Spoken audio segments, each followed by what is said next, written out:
Garrett Vanderbilt acreditava ser o dono do mundo, e para um homem de sua estatura, era uma suposição fácil de fazer. Naquela noite, ele estava no terraço de mármore de sua cobiçada vila em Malibu, um copo de uísque escocês de safra em uma mão e sua deslumbrante nova amante, Brielle, na outra. Ele estava prestes a apresentá-la ao seu círculo íntimo, solidificando sua nova vida no mesmo lugar onde havia construído seu império. Mas Garrett estava prestes a aprender uma lição brutal sobre a verdadeira posse. Ele podia ter a escritura, a equipe e os códigos de segurança, mas não tinha a coisa mais importante: as chaves. E a mulher que as segurava, sua ex-esposa esquecida, estava prestes a abrir as portas para sua espetacular ruína. A vila não era uma casa. Era uma declaração, empoleirada em uma dramática falésia de Malibu. O Egeu, como Garrett Vanderbilt a batizou, era um monumento ao seu próprio gênio. Suas paredes eram de vidro, seus pisos de mármore italiano e sua piscina de borda infinita se fundia perfeitamente com o vasto e indiferente azul do Oceano Pacífico. Era uma estrutura projetada para se misturar à paisagem, assim como o homem que a possuía. Naquela noite, o Egeu ressoava com o zumbido suave de uma ambição cara. Garrett, um titã de private equity, com uma mandíbula tão afiada quanto sua perspicácia nos negócios, inspecionou seu domínio. Ele era um homem forjado no crisol de aquisições hostis e negócios de bilhões de dólares, e via tudo e todos como um ativo a ser adquirido e gerenciado. Sua aquisição mais recente era Brielle Manet. Brielle tinha 24 anos, um turbilhão beijado pelo sol de astúcia em mídias sociais e uma beleza de tirar o fôlego. Ela era tudo o que sua ex-esposa, Josephine, não era. Onde Josephine era uma reserva tranquila, Brielle era um barulho vibrante. Onde Josephine era literatura clássica, Brielle era uma hashtag em alta. Ela era um testemunho vivo e respirante da virilidade pós-divórcio de Garrett, um troféu brilhante para colocar na lareira de sua nova vida. É tudo o que você imaginou? A voz de Garrett era um ronronar baixo, seu braço possessivamente apertado em torno da cintura dela. Ele gesticulou com seu copo de uísque em direção ao sol poente, que pintava o céu com traços ardentes de laranja e roxo. Brielle se inclinou para ele, a seda de seu vestido esmeralda sussurrando contra seu terno sob medida. É mais, Gary. É um sonho. Eu não consigo acreditar que esta é a sua casa. Nossa casa, ele a corrigiu suavemente, a palavra soando estranha e emocionante em sua língua. Pelo menos por esta noite, eu quero que todos vejam você aqui, que nos vejam aqui. Esta festa não era apenas uma festa, era uma coroação. Garrett havia convidado o conselho da Vanderbilt Equity, alguns CEOs rivais que ele queria intimidar, e uma seleção de influentes formadores de opinião da costa oeste. A mensagem era clara.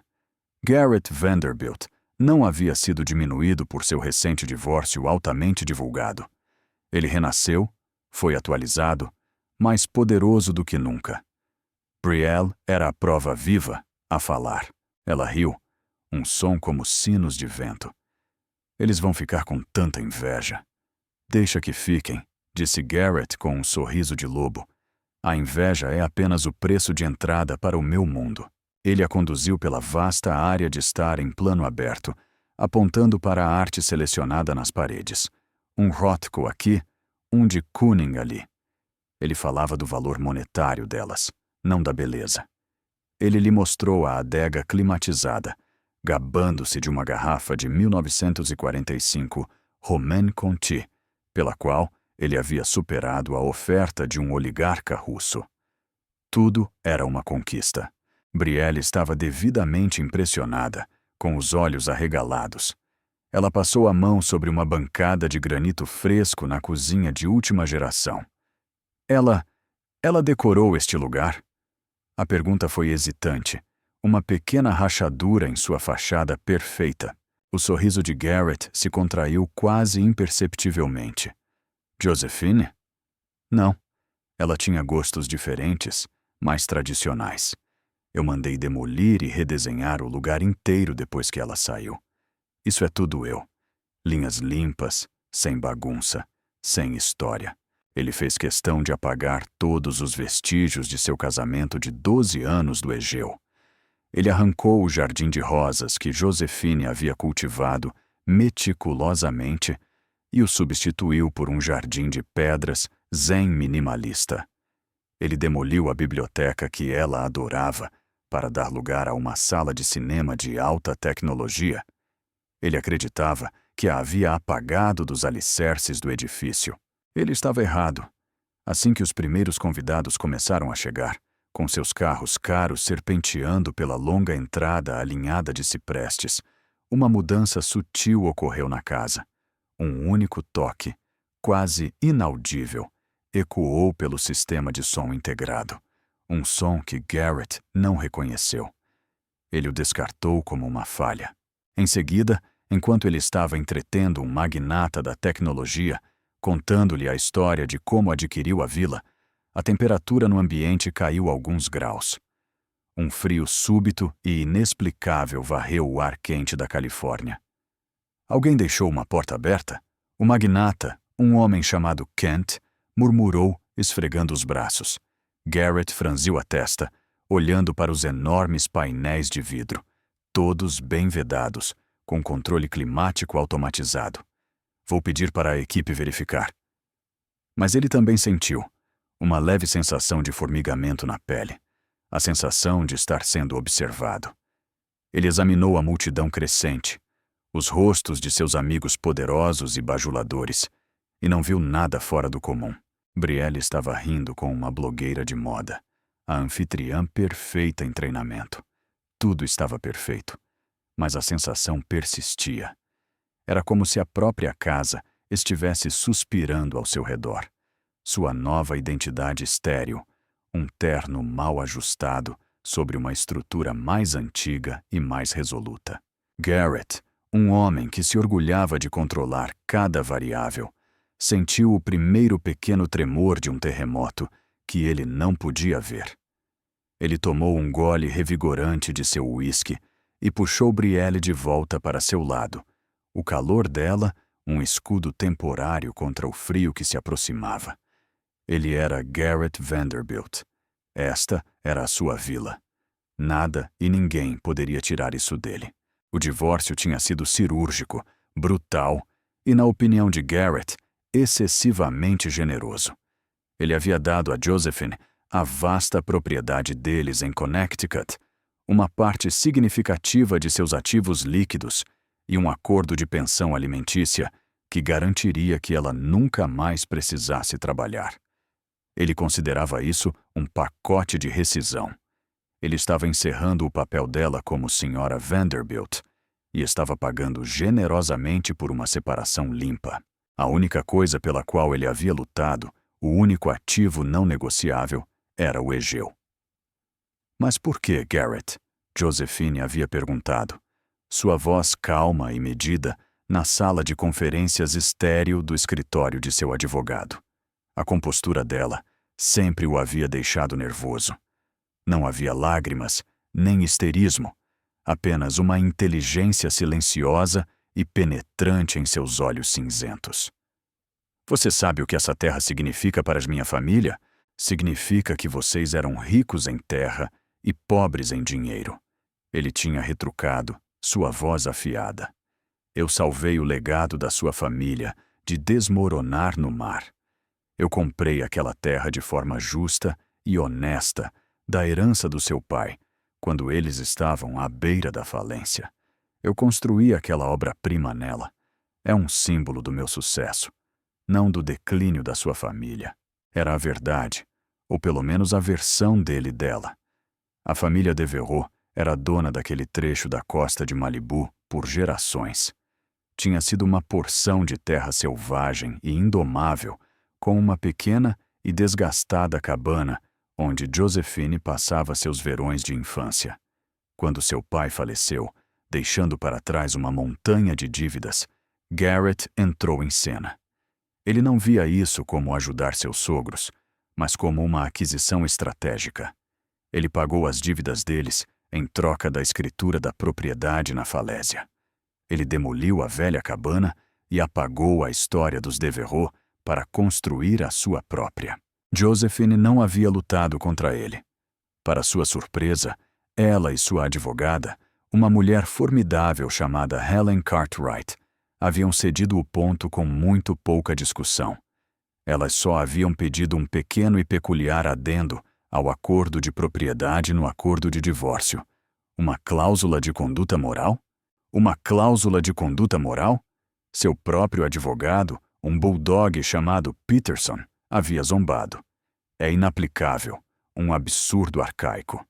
A cláusula redigida por Cartwright era específica. Estipulava que a propriedade, dada sua conexão histórica com a família Devereux, não deveria ser usada de uma maneira que trouxesse desonra ou escândalo público ao nome deles. Era vaga, poética e, no que dizia respeito à equipe jurídica de Garrett, completamente inofensiva. O que constitui desonra na Malibu de hoje? Deixa ela ter isso.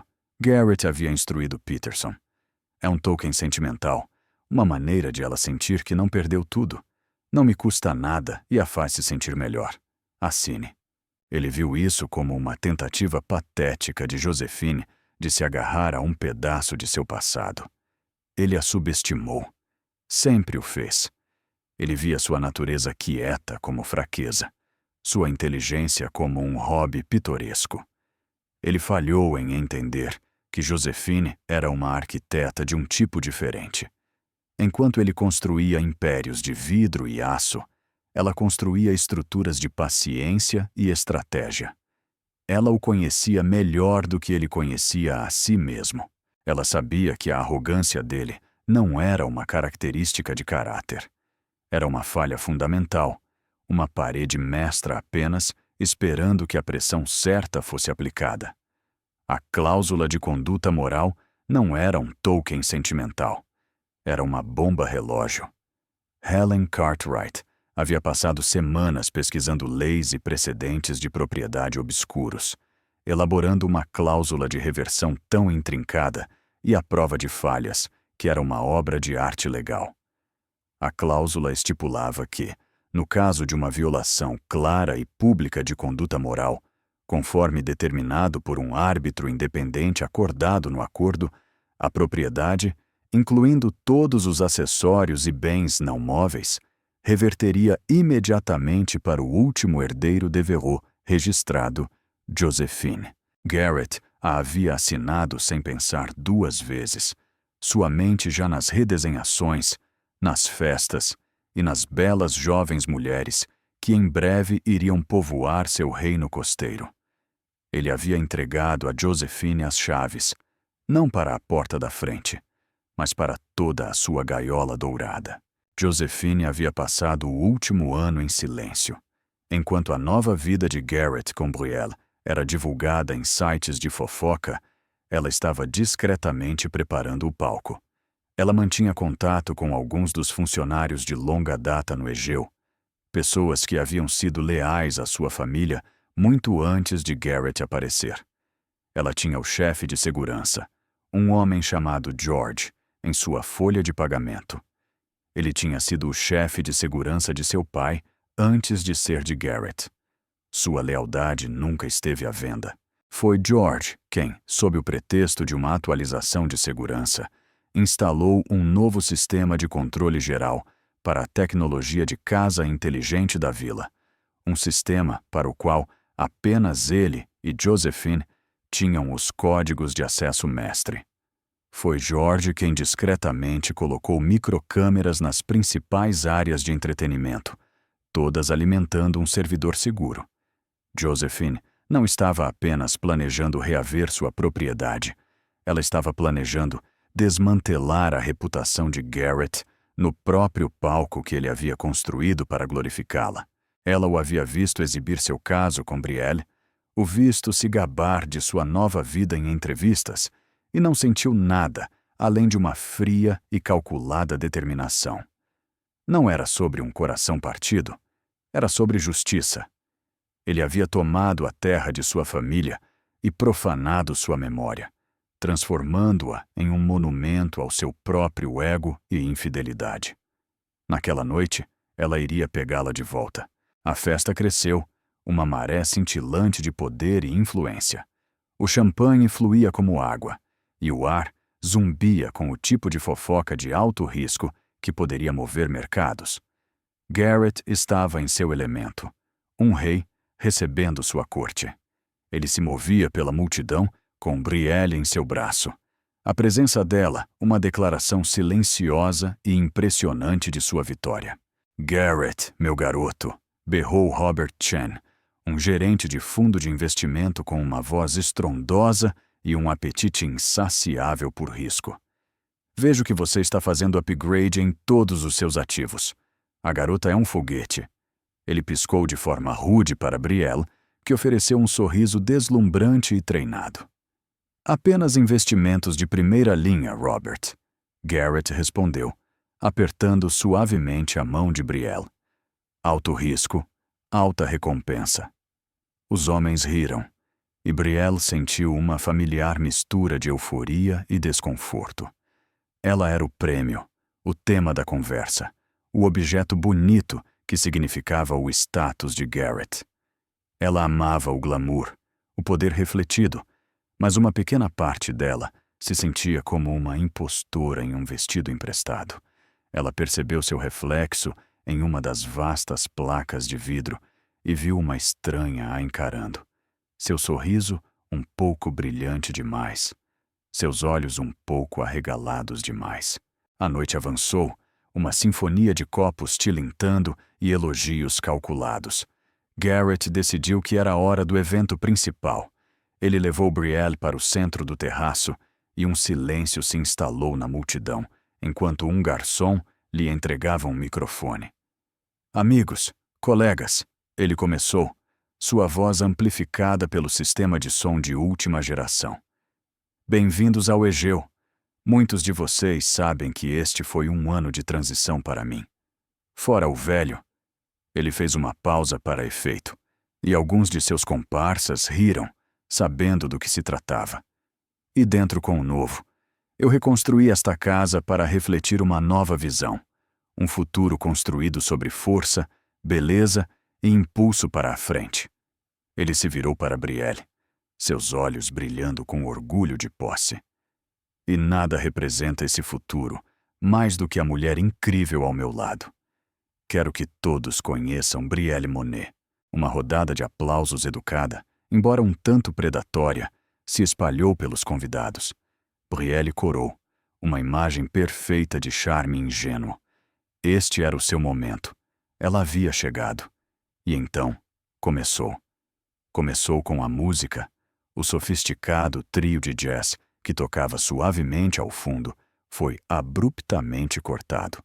Por um momento, houve silêncio, e então um novo som preencheu o ar. Era a voz de uma mulher, clara e melancólica, cantando uma antiga balada folclórica. Era uma canção que a mãe de Josephine costumava cantar, uma canção sobre o mar recuperando o que lhe era devido. Garrett franziu a testa, batendo no microfone. "Parece que temos dificuldades técnicas." Ele gesticulou com raiva para um membro da equipe que começou a mexer freneticamente no painel de controle. Mas a música continuou, aumentando de volume. Então, as luzes começaram a piscar. O brilho dourado e quente que banhava o terraço piscou e morreu, substituído por uma luz branca fria e dura que fez todos parecerem pálidos e espectrais. Um murmúrio de confusão percorreu a multidão. O rosto de Garrett, projetado na grande tela atrás dele, que deveria mostrar uma apresentação de slides da beleza do Egeu, agora era uma máscara de fúria estrondosa. "O que diabos está acontecendo?" Ele sibilou no microfone, sua voz ecoando de forma não natural pelo terraço. A grande tela atrás dele piscou. As imagens selecionadas da vila desapareceram. Em seu lugar, uma nova imagem apareceu. Era uma fotografia em preto e branco de uma cabana simples e desgastada, a mesma que ele havia demolido. Em seguida, outra foto. Uma jovem com olhos brilhantes e inteligentes, sentada na varanda daquela cabana. Era a jovem Josephine. Os convidados ofegaram. Isso não fazia parte da apresentação. A apresentação de slides continuou. Uma narrativa visual da história da família Devereux naquela terra. Fotos de Josephine com seus pais, reuniões de família, de uma vida que Garrett havia tentado enterrar sob toneladas de concreto e mármore. A balada folclórica aumentou, as letras lamentosas agora parecendo uma profecia arrepiante. Brielle olhava para a tela, seu sorriso congelado no rosto. Ela viu as imagens da mulher que a precedeu, não como a esposa desleixada e descartada que Garrett havia descrito, mas como uma jovem cheia de vida, uma mulher com raízes profundas no próprio chão sob seus pés. Ela sentiu um pavor frio se infiltrar em seu coração. Garrett estava apoplético, gritando com seu chefe de segurança por cima do ombro. Corte a energia, desligue tudo agora. Mas nada aconteceu. O sistema estava inativo. A casa não estava mais obedecendo a seu mestre. E então, o golpe final e devastador. O sistema de som cortou a música e uma nova voz preencheu o ar. Não era uma canção. Era uma voz gravada, calma e clara. Era a voz de Josephine. Bem-vindos todos, a voz disse, como se ela fosse a anfitriã da festa. Vocês estão todos em Devereux Point, terra que está na minha família há mais de um século. Um lugar de memórias, de amor e de integridade. A tela atrás de Garrett mudou novamente, agora exibindo um escaneamento de alta resolução de um documento legal. Palavras foram destacadas em vermelho. Cláusula de conduta moral. Desonra pública. Reversão de título. Garrett Vanderbilt era um convidado aqui, na casa da minha família. A voz de Josephine continuou. Uma narradora calmamente arrepiante de sua execução pública. Um convidado que ultrapassou seu tempo e esqueceu os termos de seu contrato. Um contrato não sobre a propriedade, mas sobre a decência humana básica. Os enormes portões de segurança de aço na entrada da longa estrada de acesso começaram a deslizar, fechando com um rangido ensurdecedor, prendendo todos lá dentro. As luzes da vila começaram a se apagar, uma seção de cada vez, mergulhando a festa cintilante em uma escuridão perturbadora e crescente, até que apenas um único e frio holofote permaneceu, iluminando Garrett Vanderbilt, parado sozinho e exposto no centro de seu reino roubado. O holofote prendeu Garrett ao terraço como uma amostra sob um microscópio. Seu rosto, geralmente uma máscara confiante de comando, estava contorcido com uma mistura de raiva e descrença. A voz incorpórea de sua ex-esposa o havia desnudado na frente das mesmas pessoas que ele procurava impressionar. O silêncio que se seguiu às suas palavras finais foi mais pesado e mais condenatório do que qualquer acusação. Era o som de seu mundo se inclinando sobre seu eixo. Isso é uma piada.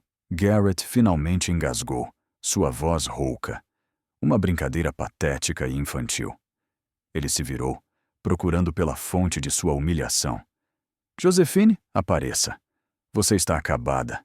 Eu vou processá-la até a extinção. Suas ameaças ecoaram na quase escuridão, impotentes e desesperadas. Seus convidados, momentos antes seus bajuladores da corte, agora eram um júri silencioso e fixo. Eles eram tubarões que sentiam cheiro de sangue na água, suas mentes já calculando as consequências, as implicações nas ações.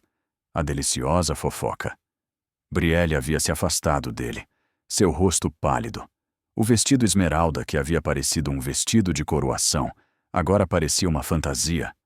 Ela era uma atriz em uma peça que não entendia, e a atriz principal acabara de fazer uma entrada dramática e não roteirizada. Ela olhou para Garrett, não com adoração, mas com o horror nascente de alguém que depositou sua fé em um falso Deus. Das sombras, perto da entrada da casa principal, uma figura emergiu. Não era Josephine. Era George, o chefe de segurança, um homem que Garrett sempre considerou pouco mais do que um móvel. Ele caminhou calmamente para o centro do terraço, sua expressão impassível. Sr. Vanderbilt, George disse, sua voz firme e desprovida de deferência. Os sistemas de segurança e automação da propriedade agora estão sob o controle do proprietário legal. Receio que seu acesso tenha sido revogado. Meu acesso? Garrett engasgou, dando um passo ameaçador em direção a ele. Você trabalha para mim, seu idiota. Eu vou mandar você ser preso por isso. Meu contrato era com a propriedade, senhor. George respondeu sem hesitar. Não com o ocupante. De repente, as portas principais da vila se abriram, lançando um caminho de luz quente e convidativa do interior, e na porta, silhueta contra a luz, estava Josephine Devereux.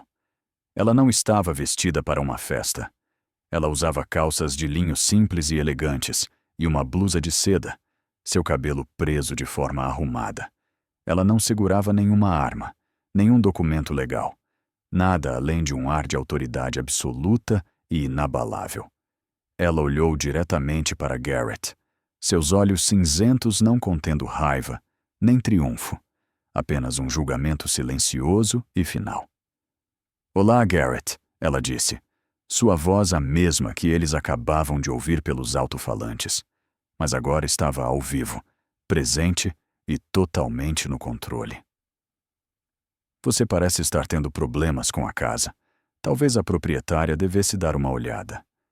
A palavra proprietária pairou no ar, uma lâmina de guilhotina pronta para cair. Garrett a encarou, sua mente lutando para processar a realidade da situação. Você não pode fazer isso. Essa cláusula, ela não tem sentido. É mesmo? Uma segunda figura apareceu atrás de Josephine. Era sua advogada, Helen Cartwright, segurando um tablet. Sr. Vanderbilt, talvez o senhor queira uma atualização. A cláusula que o senhor descartou como sentimental foi ativada no momento em que o senhor decidiu usar esta propriedade para a ostentação pública de um caso, um ato que, de acordo com o árbitro independente pré-acordado, um juiz aposentado do Tribunal de Apelações, devo acrescentar, constitui desonra pública ao nome da família Devereux. A reversão de título foi protocolada eletronicamente no escritório do escrivão do condado há 1 hora. Esta não é mais a sua casa. Cada palavra era um prego no caixão de sua arrogância, a precisão legal, o juiz aposentado, o protocolo pré-planejado. Era um cheque-mate executado com maestria que ele nunca tinha visto chegar. Ele voltou sua fúria para Brielle, seu último símbolo de poder restante. Você fez parte disso, ele rosnou, apontando um dedo trêmulo para ela. Brielle recuou como se tivesse sido atingida. O quê? Não, eu não sabia de nada. O olhar de Josephine suavizou por uma fração de segundo, enquanto ela olhava para a mulher mais jovem. Ela está certa, Garrett. Ela era apenas um acessório para o seu ego, como esta casa, como eu fui. A diferença é que esta casa é minha. Josephine deu um passo à frente, sua presença comandando o espaço. Ela se dirigiu aos convidados atônitos, sua voz calma e autoritária. Peço desculpas pela interrupção. Parece que houve uma mudança na gestão. Como a legítima proprietária do Egeu, devo pedir a todos que desocupem as instalações. A festa acabou. Ninguém se moveu. A audácia pura disso era paralisante. Josephine acenou para George. George, por favor, acompanhe nossos convidados para fora. O portão principal ficará aberto por 30 minutos. George e 2 outros seguranças leais a ele, e não ao dinheiro de Garrett, começaram a se mover pela multidão, de forma educada, mas firme, direcionando os CEOs e socialites atônitos em direção à saída. Não houve protesto, apenas uma troca frenética e sussurrada de informações, enquanto eles se apressavam para fugir, ansiosos para escapar do raio de explosão, da implosão espetacular de Garrett. Em questão de minutos, o terraço estava vazio, exceto por 3 pessoas. Garrett, derrotado e tremendo de raiva. Brielle, chorando em silêncio, seu sonho transformado em pesadelo. E Josephine, a rainha silenciosa que acabara de reaver seu trono. Saia da minha casa, Garrett sussurrou, as palavras chocalhando em seu peito. Josephine simplesmente olhou para ele. Não, Garrett, ela disse, sua voz suave, mas revestida de aço. Você sai da minha. O sol da manhã que entrava na suíte de Garrett, no Beverly Hills Hotel, parecia uma acusação. Ele iluminava os destroços da noite. Uma bandeja de serviço de quarto derrubada, um copo de uísque escocês estilhaçado e a figura amarrotada e derrotada de um rei deposto. Garrett era um tigre enjaulado, andando no tapete de pelúcia, sua fúria crua uma força palpável no quarto. Este era o seu elemento, o rescaldo de uma batalha, o agrupamento de forças. Ele via o movimento de Josephine não como um cheque-mate final, mas como uma audaciosa e tola salva de abertura em uma guerra que ela não poderia possivelmente vencer. Ele estava prestes a trazer o peso total e esmagador de seu império sobre ela. Peterson segurou uma mão, um gesto que anos de trabalho com Garrett o haviam ensinado a ser um risco. Bill, eu quero uma tro protocolada até o meio-dia, Garrett comandou, sua voz um rosnado baixo. Eu quero gravames em todos os bens que ela tem. Eu quero o nome dela, o nome do advogado dela, arrastados em tanta lama que eles ficarão radioativos. Encontre sujeira sobre este árbitro que ela usou, este Monroe. Todo mundo tem um preço. Todo mundo tem um esqueleto. Desenterre-o. Isso termina agora. Gary, precisamos ir com calma. A equipe está dissecando o acordo de divórcio desde as 3 da manhã. As notícias não são boas. Não boas? Garrett riu, um som áspero e sem humor. Eu pago a você 8 dígitos por ano para fazer as notícias serem boas. Esta é uma cláusula de piada. É uma provisão de conduta moral. É um disparate subjetivo e inaplicável. Nenhum tribunal no país a manteria. Um tribunal não teve que fazer isso, Peterson disse, sua voz monótona. O árbitro o fez. E pelos termos do acordo de liquidação que nós redigimos e você assinou, a decisão dele é legalmente vinculante e não passível de recurso. Nós renunciamos ao direito de uma audiência judicial sobre este assunto específico. Garrett congelou no meio de seu passo, o sangue escorrendo de seu rosto. Nós o quê? Foi uma concessão, Peterson explicou, seu tom traindo sua própria frustração. Nós queríamos a casa, de forma clara e simples. A equipe de Cartwright se ofereceu para cedê-la sem lutar em troca de 2 coisas: a cláusula de conduta moral e a cláusula de arbitragem vinculante para aplicá-la. Nós a vimos como um item de descarte para agilizar o acordo. Nós o aconselhamos que era trivial. Era um cavalo de Troia, Garrett sussurrou, o gênio puro e calculado da armadilha começando a se revelar para ele. Foi uma obra-prima legal. Peterson corrigiu, uma nota de admiração a contragosto em sua voz. Helen Cartwright não apenas encontrou uma brecha, ela construiu um ecossistema legal inteiro e autônomo ao redor dela. Enquanto o senhor estava planejando sua festa, ela estava construindo sua gaiola. Um dos associados júnior pigarreou nervosamente. Senhor, nós fizemos uma análise aprofundada sobre o árbitro, o juiz aposentado Alastair Monroe. E? Garrett estalou. Qual é a fraqueza dele? Ele não parece ter uma, o associado gaguejou. Ele passou 30 anos no Tribunal de Apelações do 9º Circuito. Ele é famoso por isso. Eles o chamavam de o Santo dos Contratos. Ele escreveu o livro didático literal sobre ética e obrigações contratuais, que é usado em faculdades de direito em todo o país. Ele tem a reputação de ser completamente incorruptível e de ter uma reverência quase religiosa pela palavra escrita literal de um acordo. Peterson interrompeu. Nós não apenas concordamos com um árbitro, Gary.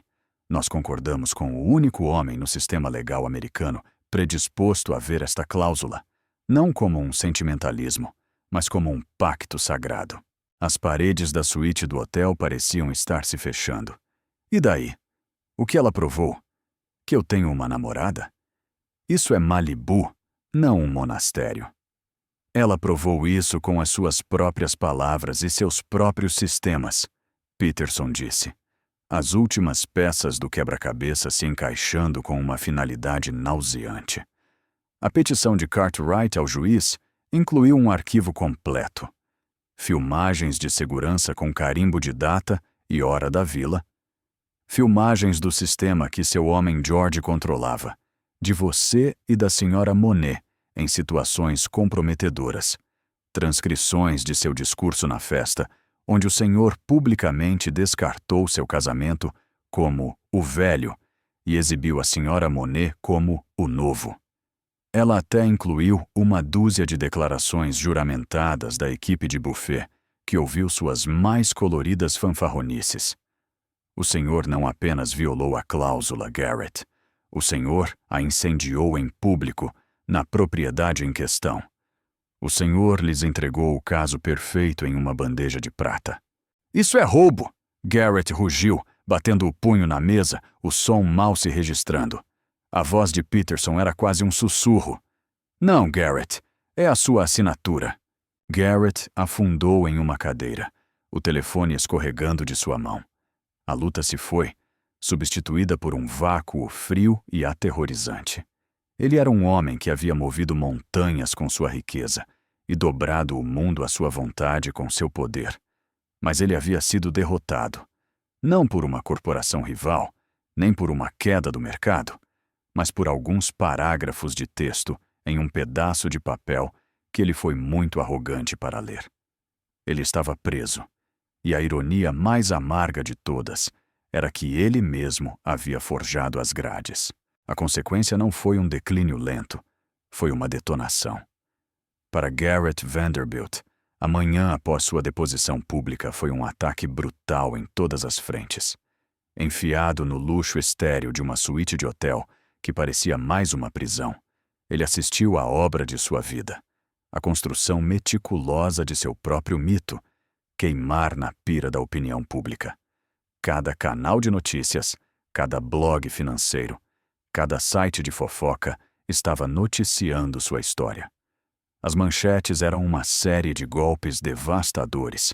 A feira de vaidades de Vanderbilt, bilionário pego de surpresa pelo golpe legal da ex-esposa. Mercado treme enquanto o julgamento do CEO da Vanderbilt Equity é questionado. A jogada de poder definitiva, como Joséphine Devereux reaveu seu reino. A narrativa estava estabelecida.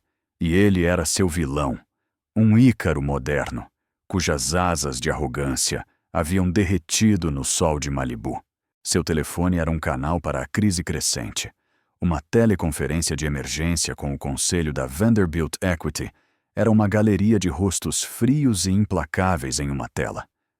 Precisamos falar sobre a imagem, disse Lawrence Schmidt, o presidente do conselho, sua voz desprovida de sua habitual calor colegial.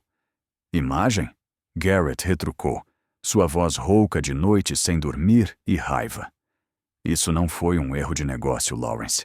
Foi um ataque pessoal e vingativo. Os mercados não diferenciam, Schmidt retorquiu, seu tom como gelo lascando pedra. Eles veem um líder que estava tão cego por sua própria narrativa que ele perdeu uma cláusula de contrato que lhe custou um ativo de 9 dígitos. Eles veem instabilidade. Nossas ações caíram 7% na negociação pré-mercado. Isso não é mais apenas pessoal. Ele estava à deriva, abandonado pelos bajuladores que o cercavam. Seu mundo foi construído sobre a percepção de força, e essa percepção havia sido irrevogavelmente quebrada. Em sua fúria e confusão, ele se voltou para o alvo mais conveniente. Sua primeira e única ligação para Brielle foi brutal e curta. Ela atendeu no primeiro toque. Sua voz uma mistura de medo e preocupação. Gary, o que está acontecendo? Você está bem? Fique longe de mim, ele rosnou, as palavras pingando veneno. Eu não sei qual foi o seu papel nisso, mas acabou. Você está fora. Ele desligou antes que ela pudesse responder, cortando a conexão com um clique final e cruel. Em sua paranoia, ele não conseguia conceber que ele sozinho era o arquiteto de sua ruína. Alguém mais tinha que ser cúmplice, e ela era a mais fácil de culpar. Para Brielle, aquele clique foi o som de seu mundo terminando. Ela havia sido escoltada para fora da propriedade na noite anterior, como qualquer outro convidado, deixada de pé na Pacific Coast Highway, em um vestido de seda que de repente parecia barato, esperando por um Uber. A viagem de volta para a cidade havia sido silenciosa, o motorista ocasionalmente olhando para ela no espelho retrovisor, sua expressão uma mistura de pena e curiosidade. Na manhã seguinte, a verdadeira natureza de sua situação se tornou aterrorizantemente clara. O chaveiro para o apartamento na cobertura que ele alugava para ela foi desativado. Seus cartões de crédito, todos ligados a uma conta que Garrett controlava, foram recusados quando ela tentou comprar um café. Os influenciadores que haviam posado ansiosamente para selfies com ela na festa, agora liam suas mensagens e não as respondiam. Ela era um fantasma, apagada de uma vida que ela mal tinha começado a habitar. Ela se sentou em um banco de parque, o cartão de crédito recusado ainda apertado em sua mão. A humilhação, uma doença ardente em seu estômago. A ilusão que a havia sustentado, de que sua beleza era uma forma de poder, que sua associação com Garrett lhe dava valor, desmoronou em pó. Ela viu com clareza hedionda que nunca havia sido uma rainha em espera. Ela era uma decoração, uma lâmpada bonita que ele havia adquirido para iluminar um quarto. E agora, que ele havia saído do quarto, a lâmpada havia sido desligada e descartada. A amargura que ela sentia era direcionada não apenas a Garrett, mas à sua própria cegueira voluntária. Ela havia trocado sua autonomia por uma gaiola dourada, e a porta acabara de ser fechada. Garrett, enquanto isso, desceu ainda mais fundo em um exílio autoimposto de fúria.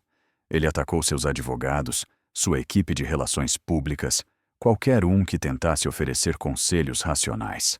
Ele via conspirações em cada canto, convencido de que Josephine havia orquestrado uma grande campanha para virar seu mundo contra ele.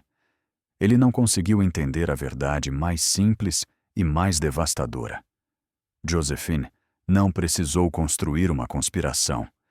Ela simplesmente chutou o pilar podre de sua própria arrogância, e toda a estrutura desabou por si mesma. Ele havia construído seu império sobre o medo e a intimidação, não a lealdade. Quando ele tropeçou, não havia ninguém esperando para pegá-lo, apenas rivais e espectadores ansiosos para vasculhar os destroços. Então, uma semana após a festa, o golpe final e elegante foi dado. Ele não veio na forma de um processo ou de uma queda do mercado, mas nas páginas brilhantes da Global Architect Digest. A reportagem foi intitulada Devereux Point, um legado reivindicado. O artigo era uma obra-prima de controle narrativo. Josephine, fotografada na luz quente da biblioteca restaurada, não disse uma única palavra sobre seu divórcio ou Garrett. Em vez disso, ela falou com paixão e eloquência sobre a história de um século de sua família na Terra. Ela detalhou sua visão para o futuro do Egeu, não como uma residência privada, mas como uma fundação sem fins lucrativos. Esta terra sempre foi uma fonte de inspiração. Ela foi citada como dizendo, sua voz na impressão tão calma e medida quanto era pessoalmente. Meu objetivo é restaurar esse espírito.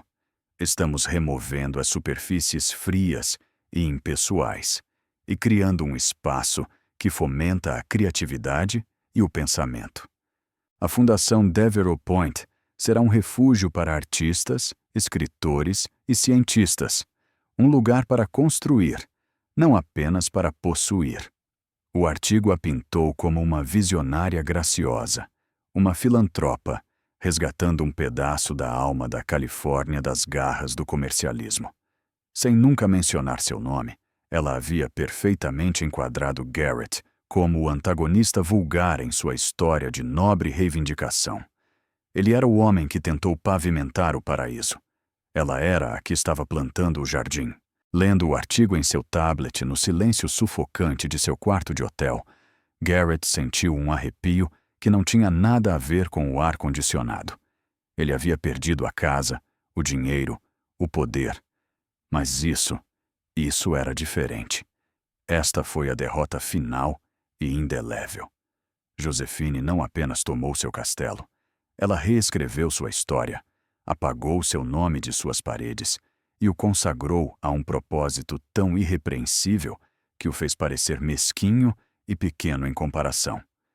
Ele não apenas perdeu a guerra, ele perdeu a história, e ele sabia com uma certeza que parecia a morte que ele nunca a teria de volta. Meses se transformaram em um ano. As estações na costa de Malibu mudaram, o sol implacável suavizando-se para o dourado gentil do outono.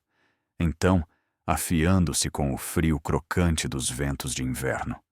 O escândalo que uma vez rugiu como um incêndio florestal, agora era um leito de brasas esfriando, seu calor e luz desaparecendo do insaciável ciclo de notícias de 24 horas. Garrett Vanderbilt era notícia velha, um fantasma assombrando os arquivos de sites de fofoca. Ele havia sobrevivido, mas por pouco. Após uma brutal batalha por procuração que lhe custou uma porção significativa de sua fortuna restante e os últimos vestígios de seu orgulho, ele conseguiu se agarrar ao seu título de CEO. No entanto, o título era uma coisa vazia. Ele era um rei em um reino encolhido. A arrogância que o havia definido se foi, calcificada em uma casca frágil e defensiva. Ele se movia por seu novo e menor escritório, uma clara despromoção de sua antiga suíte na cobertura, com a energia assombrada de um homem que estava perpetuamente olhando por cima do ombro. Ele via traição em cada sombra e conspiração em cada conversa sussurrada. O homem que antes comandava salas com sua presença, agora parecia encolher-se delas. Ele dizia a si mesmo que não se importava com o Egeu, que era um ativo contaminado sem o qual ele estaria melhor. Mas ele mentia. Tarde da noite, alimentado por uísque escocês que não tinha mais gosto de vitória, ele se pegava rolando artigos sobre a Fundação Devereux Point. Ele via fotos da vila, a sua vila, transformada. As paredes brancas frias e estéreis agora eram aquecidas por pinturas vibrantes. O jardim de pedras minimalista que ele havia instalado como um monumento ao seu controle havia desaparecido, substituído por um jardim verdadeiramente bonito, transbordando com as mesmas rosas que ele havia ordenado que fossem arrancadas da terra. Cada imagem era um novo tormento, um testemunho de um mundo que não apenas estava sobrevivendo sem ele, mas prosperando em sua ausência. No Egeu, a atmosfera era de uma indústria tranquila e alegre. O silêncio da casa não era mais o silêncio estéril de um museu, mas a quietude pacífica de profunda concentração, pontuada pelo murmúrio de conversas da biblioteca ou pelas notas distantes de um piano do salão principal. O ar cheirava a sal, jasmim florescendo e levemente a terebintina e óleo de linhaça do estúdio de um pintor em residência. Josephine se movia por esses espaços, não como uma conquistadora em seu trono, mas como uma jardineira pensativa cuidando de seu solo.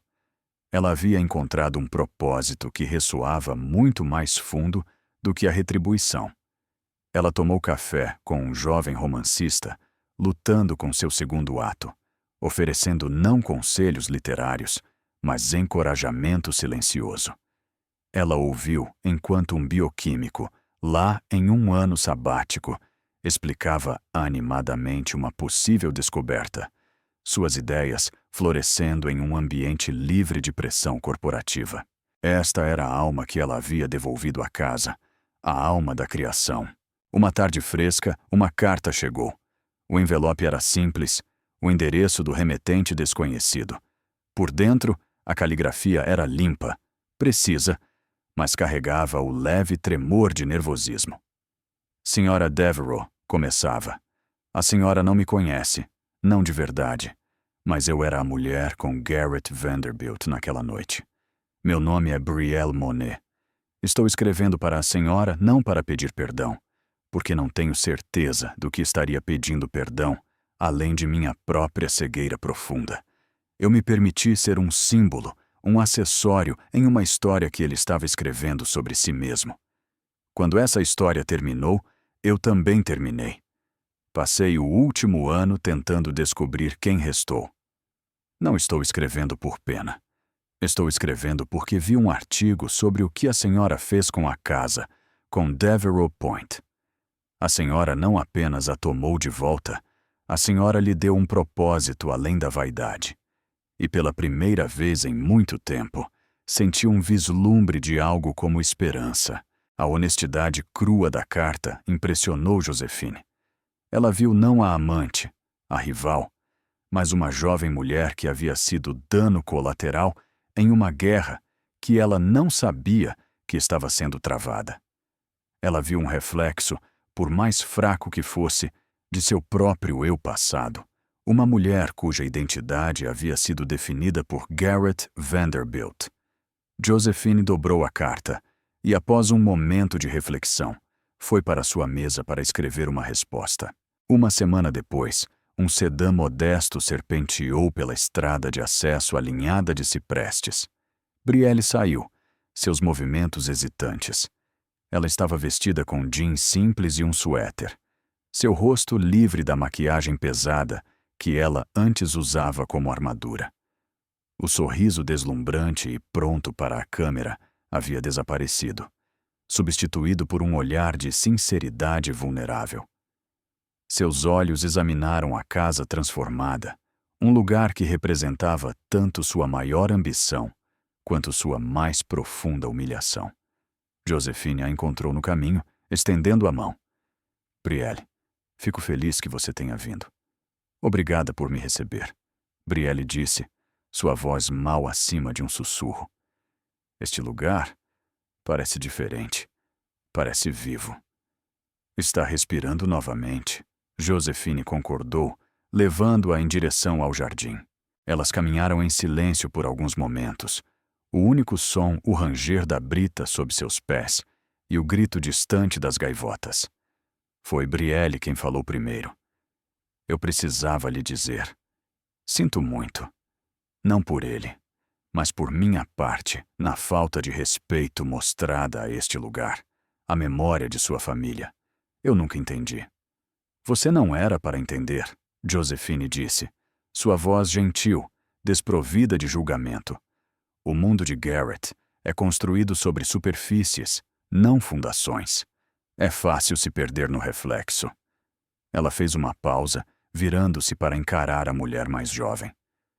Eu acredito que as pessoas merecem uma chance de reescrever suas próprias histórias. Eu tive que reescrever a minha. Parece que você também está fazendo isso.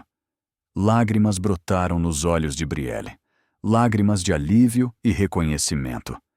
Esta era uma empatia que ela nunca esperou. Eu estou, ela disse. Mas não sei por onde começar. Garrett estava tão focado em apagar o passado. Josephine refletiu, olhando para a velha e familiar costa. Eu acho que é mais produtivo construir sobre ele, reconhecê-lo, aprender com ele e então colocar uma nova pedra. Uma ideia, nascente desde que ela leu pela primeira vez sobre a fundação, se cristalizou na mente de Brielle. Eu conheço mídias sociais, eu conheço marketing. É o que eu fazia.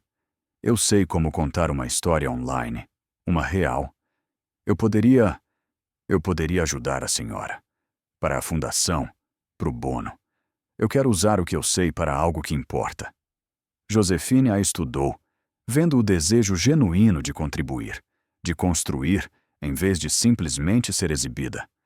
Ela viu não uma ex-rival, mas uma aliada em potencial, outra mulher procurando reaver sua própria narrativa.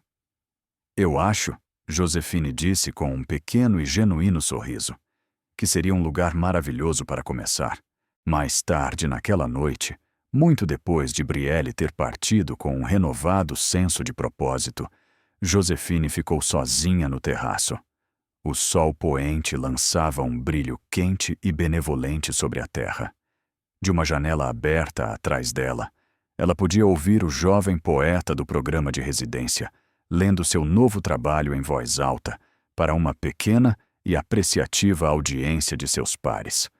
O cheiro de sal e rosas encheu o ar. Esta era a sua vitória. Não era a emoção oca da derrota de Garrett, um momento que havia passado tão rapidamente quanto veio. Sua vitória era esta paz duradoura. Era o zumbido tranquilo da criatividade, a conversa sincera com uma jovem mulher encontrando seu rumo, e a força resiliente da terra sob seus pés. Ela não tinha apenas pego de volta as chaves de uma vila, ela havia destravado seu próprio legado. Um legado construído não de vidro e aço, mas de graça, resiliência e o triunfo quieto e profundo de fazer algo bonito em um lugar que havia sido quebrado. A casa estava finalmente e verdadeiramente em casa.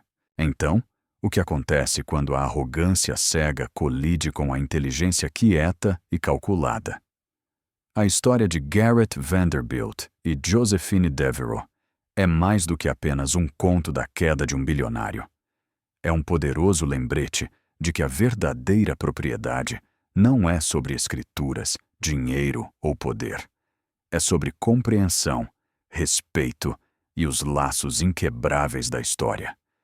Garrett pensou que estava apagando o passado, mas ele apenas havia construído sua casa de vidro em cima de uma fundação que ele nunca se preocupou em inspecionar. Josefine ensinou a ele, e a todos nós, que a pessoa mais perigosa é aquela que você subestima.